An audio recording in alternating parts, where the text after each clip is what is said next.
My neighbor faked an injury to sue me for $50,000, but I caught him on camera. He claimed my ladder caused a crippling injury and sued me for a fortune. Then I caught him jogging and playing basketball on camera. My neighbor Greg and I lived in a quiet suburban neighborhood for a couple of years. I'm 32, single, and work from home as a software engineer, so I'm around a lot. Greg, in his late 40s, lived next door with his wife, Karen, and seemed friendly enough, waving when we crossed paths, borrowing tools occasionally. We weren't close, but we got along. My house has a small front yard, and I'd been fixing up a stone path to the driveway, a weekend project to keep busy. Greg would sometimes watch from his porch, making small talk about my progress. I didn't think much of it until he started acting strange. One Saturday, I was laying stones for the path when Greg came over, asking to borrow my ladder for a gutter cleaning job. I lent it to him, and he carried it back to his yard. About an hour later, I heard a loud thud from his property, followed by him yelling. I ran over and saw him on the ground, clutching his knee, saying he'd fallen off the ladder. He looked in pain, so I helped him up and got Karen, who took him inside. He thanked me but said he'd need to see a doctor. I felt bad, figuring it was an accident, and offered to cover any medical costs since it was my ladder. He waved it off, saying his insurance would handle it. A week later, I got a letter from a lawyer. Greg was suing me for $50,000, claiming the ladder was faulty and caused his fall, leading to a severe knee injury that kept him from working as a delivery driver. The letter said the ladder's loose rung made him slip, and he was facing surgery and months of recovery. I was shocked. I'd used that ladder dozens of times with no issues. I checked it in my garage and every rung was solid, no defects. I started wondering if Greg was exaggerating or even lying. The lawsuit mentioned permanent damage and lost wages, which seemed extreme for a fall I'd seen him walk away from with just a limp. I decided to look into it. I took photos of the ladder, documenting every rung and joint, and saved them on my computer. I also wrote down exactly what happened that day. Greg borrowing the ladder, the thud, his yell, and how he'd walked back inside with help. I checked my home security camera, which covers my front yard and part of Greg's driveway. The footage didn't show the fall itself, but it caught him carrying the ladder over, looking fine, and later limping slightly as Karen helped him inside. I saved the video clip, thinking it might help. I also noticed Greg's car was gone a lot after the incident, like he was still driving for work, which didn't match the can't work claim in the lawsuit. I reached out to a friend who's a paralegal asking for advice. She said Greg's case sounded fishy and suggested I gather more evidence before responding to the lawyer. I started watching Greg's house more closely. A few days later, I saw him mowing his lawn, moving easily with no brace or crutches, even though his lawsuit claimed he could barely walk. I grabbed my phone and recorded a short video from my window, zooming in to show his face and normal movements. I also checked his social media, where he'd posted about a fishing trip 2 days after the fall, with photos of him standing on a boat, no sign of a knee brace. I saved those posts too. I wasn't sure how to use the evidence yet, but I knew I needed to prove he was faking the injury to stop the lawsuit. My plan was to keep observing him, maybe set up another camera to catch more, before the court date the lawyer had mentioned in the letter. With Greg's $50,000 lawsuit against me looming, I was determined to prove he was faking his knee injury.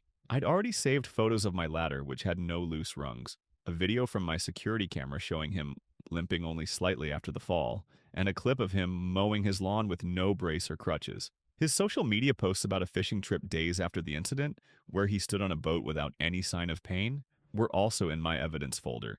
The lawsuit claimed he couldn't work as a delivery driver due to permanent damage, but I'd seen his car coming and going like he was still on the job. I needed more proof to shut down his case before it went to court. I decided to step up my efforts. I bought a small outdoor camera, the kind used for wildlife, and set it up in my backyard, angled to catch part of Greg's property without being obvious. I made sure it was on my land to avoid any legal issues. The camera recorded motion, so I'd get clips of Greg if he was outside. Within 2 days, it caught him carrying heavy trash bins to the curb, walking normally, and even jogging back to his house. I downloaded the footage and added it to my folder. I also kept checking his social media, where he posted about a gym session, claiming he was rehabbing his knee but showing no brace or limp in a mirror selfie. I saved that post, noting the date was just a week after his supposed surgery. To dig deeper, I contacted my paralegal friend again. She suggested looking into Greg's insurance claims or work records to see if he was still driving deliveries. I couldn't access those directly, but I remembered a neighbor, Mike, who worked at the same delivery company as Greg. I asked Mike casually if Greg was still on routes, and he said Greg hadn't missed a shift, even showing up the day after the fall. I wrote down Mike's statement with the date and asked him to confirm it in an email, which he did.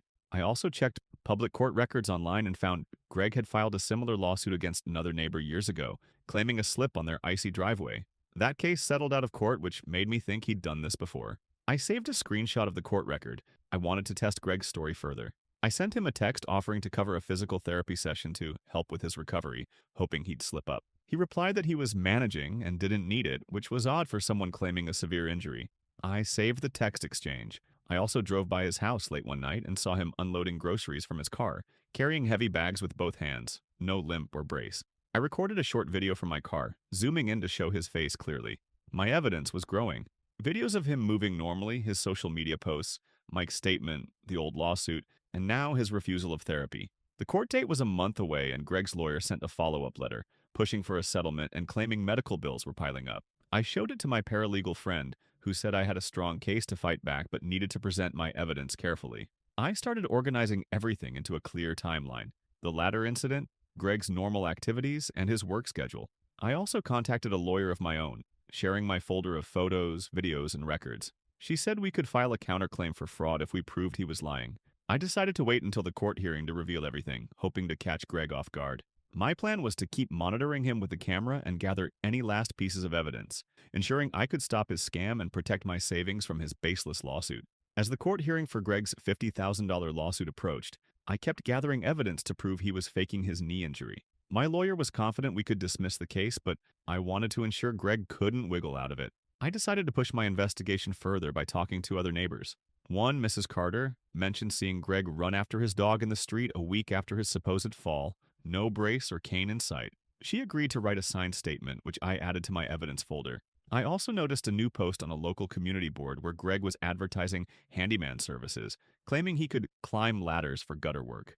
I saved a screenshot, noting it was posted just days before the hearing. To get more proof, I set up a second camera, this one hidden in a tree near my driveway, angled to catch Greg's front yard.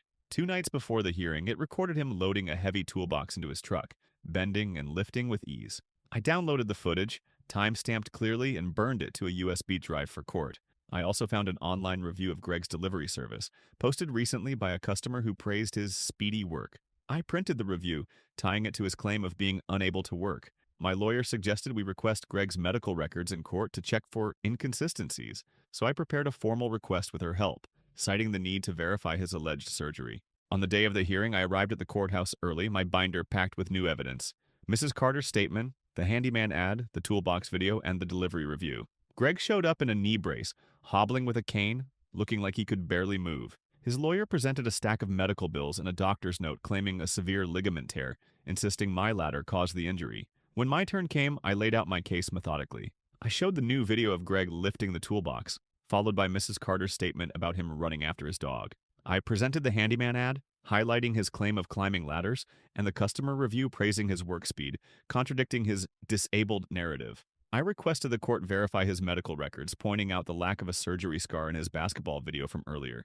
Greg's lawyer tried to dismiss the evidence, claiming the videos could be anyone. But the judge noted Greg's face was clear in the footage. I added that the ladder was inspected and had no defects, showing photos of its condition. The judge questioned Greg about the handyman ad and his work schedule, but he fumbled, saying he'd tried to stay active despite pain. The judge wasn't convinced and ordered his medical records be submitted within a week. A follow-up hearing revealed the records showed no surgery, only a mild sprain treated with rest. The judge dismissed Greg's lawsuit, citing fraudulent claims, and awarded me $4,000 in legal fees for my defense costs. After the hearing, Greg's wife Karen emailed me, apologizing and saying Greg had pressured her to stay quiet.